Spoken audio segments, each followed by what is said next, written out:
السلام علیکم، صفی نیوز میں خوش آمدید۔ 16 جولائی 2022 ہم آپ کے ساتھ شیئر کر رہے ہیں سعودی عرب کی گزشتہ 24 گھنٹوں کی تازہ ترین خبریں۔ صدر بائیڈن شاہ سلمان اور ولی عہد سے ملاقات کے لیے تاریخی دورے پر سعودی عرب پہنچ گئے۔ شاہ سلمان اور ولی عہد سے امریکی صدر کی ملاقات، 18 معاہدوں پر دستخط۔ صدر جو بائیڈن کی قصر السلام آمد، ولی عہد نے استقبال کیا۔ سعودی ولی عہد محمد بن سلمان سے امریکی صدر جو بائیڈن کی ملاقات۔ سعودی عرب نے تمام ہوائی جہازوں کے لیے فضائی حدود کھول دی۔ ریاض، گاڑیوں کے شیشے توڑ کر اشیاء چوری کرنے والے 4 شہری گرفتار۔ زیر تعمیر عمارتوں کے لیے نئی ضوابط جاری، اطلاق کم محرم سے۔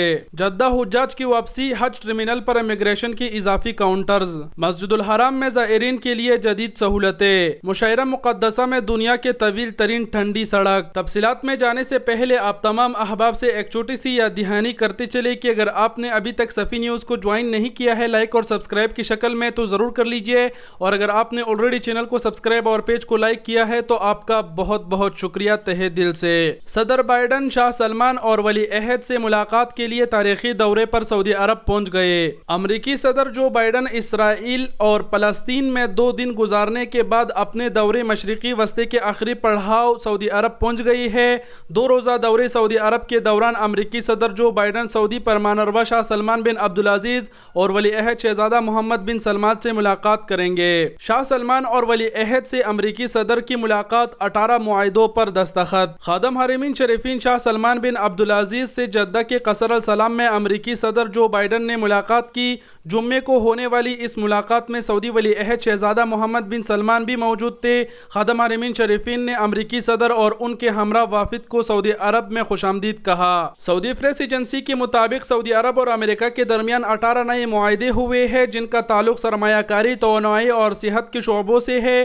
ان معاہدوں سے دونوں ملکوں کے درمیان ICT، توانائی اور صحت کے شعبوں میں مشترکہ تعاون کی راہیں کھلے گی۔ ایک معاہدے کا تعلق چاند اور مریخ پر مزید تحقیق کے لیے مشترکہ کوششیں کرنا بھی ہے۔ جمعے کو ہونے والی اس ملاقات میں سعودی عرب اور امریکہ کے تاریخی تعلقات اور مختلف شعبوں میں دوست عوام اور دونوں ملکوں کے مفادات کے تکمیل میں معاون طریقوں کا جائزہ بھی لیا گیا۔ صدر جو بائیڈن کی قصر السلام آمد، ولی عہد نے استقبال کیا۔ سعودی ولی عہد مملکت شہزادہ محمد بن سلمان بن عبدالعزیز ال سعود نے امریکہ صدر جو بائیڈن کا جدہ کے قصر السلام میں استقبال کیا۔ سعودی خبر رساں ایجنسی SPA کے مطابق امریکی صدر جو بائیڈن 2 روزہ سرکاری دورے پر جمعے کی شام جدہ پہنچے، جہاں رائل ٹرمینل پر ان کا استقبال گورنر مکہ ریجن شہزادہ خالد الفیصل نے کیا۔ بعد ازاں امریکہ صدر کو جدہ کے قصر السلام میں لے جایا گیا، جہاں ولی عہد محمد بن سلمان بن عبدالعزیز ال سعود نے ان کا استقبال کیا۔ سعودی ولی عہد شہزادہ محمد بن سلمان نے جمعے کو جدہ کے قصر السلام میں امریکی صدر جو بائیڈن سے ملاقات کی۔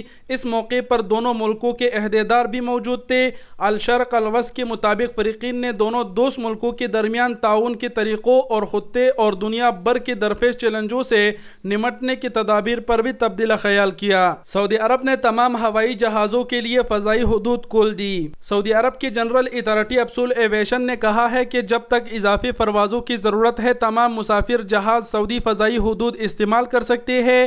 عرب نیوز کے مطابق جنرل اتھارٹی ابسول ایویشن نے جمعے کو یہ اعلان کرتے ہوئے اپنے ٹویٹ میں کہا کہ تمام ہوائی جہاز جو اور فلائنگ سے تعلق اتھارٹی کی ضروریات کو پورا کرتے ہیں، انہیں سعودی فضائی حدود میں جانے کی اجازت دی جائے گی۔ ریاض، گاڑیوں کے شیشے توڑ کر اشیاء چوری کرنے والے 4 شہری گرفتار۔ ریاض پولیس نے گاڑیوں کے شیشے توڑ کر قیمتی اشیاء چوری کرنے والے 4 شہریوں کو گرفتار کر لیا ہے۔ اجل ویب سائٹ کے مطابق پولیس کو اطلاع ملی تھی کہ کچھ لوگ گاڑیوں کے شیشے توڑ کر رکھے ہوئے قیمتی اشیاء چوری کر رہے ہیں۔ پولیس نے اطلاع ملنے پر ایک ٹیم تشکیل دی جس نے واردات کرنے والے گروہ کو رنگے ہاتھوں گرفتار کر لیا۔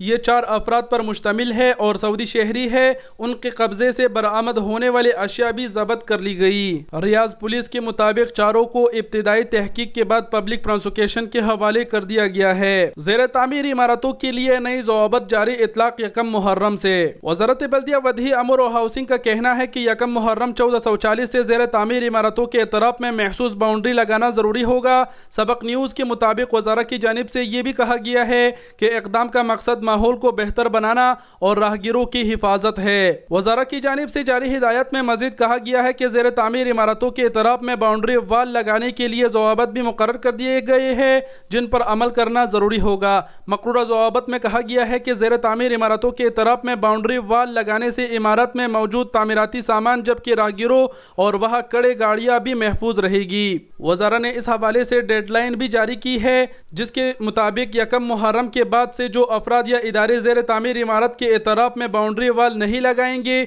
وہ خلاف ورزی کے مرتکب قرار پائیں گے۔ جدہ حجاج کی واپسی حج ٹرمینل پر امیگریشن کی اضافی کاؤنٹر۔ ڈائریکٹر جنرل محکمہ پاسپورٹ اینڈ امیگریشن جوازات بریگیڈیئر السلیمان الیحییٰ کا کہنا ہے کہ حجاج کی وطن واپسی کے مرحلے کو آسان بنانے کے لیے جدہ کے شاہ سلمان بن عبدالعزیز ہوائی اڈے پر امیگریشن کا اضافی عملہ متعین کر دیا گیا ہے۔ اخبار 24 کے مطابق ڈی جی جوازات نے جدہ حج ٹرمینل کا دورہ کیا تاکہ حجاج کی واپسی کے لیے پر اہم کی گئی سہولتوں کا جائزہ لیا جا سکے۔ جنرل سلیمان الیحییٰ نے حجاج کی واپسی کے حوالے سے امیگریشن مراحل کو مزید بہتر بنانے کے لیے پوری طور پر اضافی عملہ اور درکار آلات حج ٹرمینل پر پہنچانے کی ہدایت کی ہے۔ مسجد الحرام میں زائرین کے لیے جدید سہولتیں۔ ادارہ امور حرمین کا اہم بنیادی ہدف زائرین حرم کی خدمت ہے۔ انتظامیہ کی جانب سے حاضر الحاضر کی جدید ٹیکنالوجی پر مبنی سہولتوں کی فراہمی کو یقینی بنایا جاتا ہے۔ گزشتہ 2 برسوں میں جب دنیا کورونا کی وبا کی لپیٹ میں تھی، ایسے میں انتظامیہ حرم نے جدید ٹیکنالوجی کے ذریعے زائرین کی اس وبا سے حفاظت اور انہیں آرام پہنچانے کے لیے مثالی خدمات انجام دیے۔ حرم شریف کو کورونا کے وائرس سے محفوظ رکھنے کے حوالے سے انتظامیہ نے جدید ترین آلات متعارف کرائی جن میں روبوٹیں اور مصنوعی ذہانت کا بھی بھرپور استعمال کیا گیا۔ کورونا کی وبا کے وقت مسجد الحرام میں جدید ترین آلات جو حرمین شریفین کے لیے خصوصی طور پر تیار کرائے گئے تھے پر اہم کیے جن میں اوزون ٹیکنالوجی کا بھی خصوصی استعمال کیا گیا تھا۔ حرم مکی شریف کے انتظامیہ کی جانب سے زائرین کی راحت و سکون کو مقدم رکھتے ہوئے جملہ وسائل بروی کار لائی گئی۔ خودکار سسٹم کے علاوہ افرادی قوت کا بھی بھرپور استعمال کیا گیا۔ مشاعرہ مقدسہ میں دنیا کی طویل ترین ٹھنڈی سڑک۔ مشاعرہ مقدسہ وہ بابرکت مقام ہے جہاں دنیا بھر سے آنے والے مسلمان فریضہ حج کی ادائیگی کے لیے یہاں 5 روز قیام کرتے ہیں۔ مینا کی عارضی خیمہ بستی سے حج کی ایام کا آغاز ہوتا ہے۔ مکہ مکرمہ شہر مقدس ہے جبکہ مینا، عرفات اور مزدلفہ کے مقامات کو عرف العام میں مشاعرہ مقدسہ کہا جاتا ہے۔ یہاں دنیا بھر سے آنے والے فرزندان اسلام احرام کے 2 چادروں میں رب تعالیٰ کی عبادت میں وقت گزارتے ہیں۔ مشاعرہ مقدسہ میں اگرچہ حجاج کو ٹرانسپورٹ کی مختلف نوعیت کی سہولتیں پر اہم کی جاتی ہے جن میں بسیں اور مشاعرہ مقدسہ شٹل ٹرین سروس قابل ذکر ہے، تاہم یہاں پیدل چلنے والوں کی سہولت کے لیے بنائی گئی طویل ترین سڑک کا موضوع پیش کیا جا رہا ہے جس کی تکمیل کا مقصد ان حجاج کو سہولت پر اہم کرنا ہے جو پیدل عرفات سے مزدلفہ اور وہاں سے مینا جاتے ہیں۔ مشاعرہ مقدسہ میں تعمیر کی جانے والی اس طویل ترین راستے کی مجموعی مسافت 25 کلومیٹر ہے جس کے 4 ٹریکس ہیں۔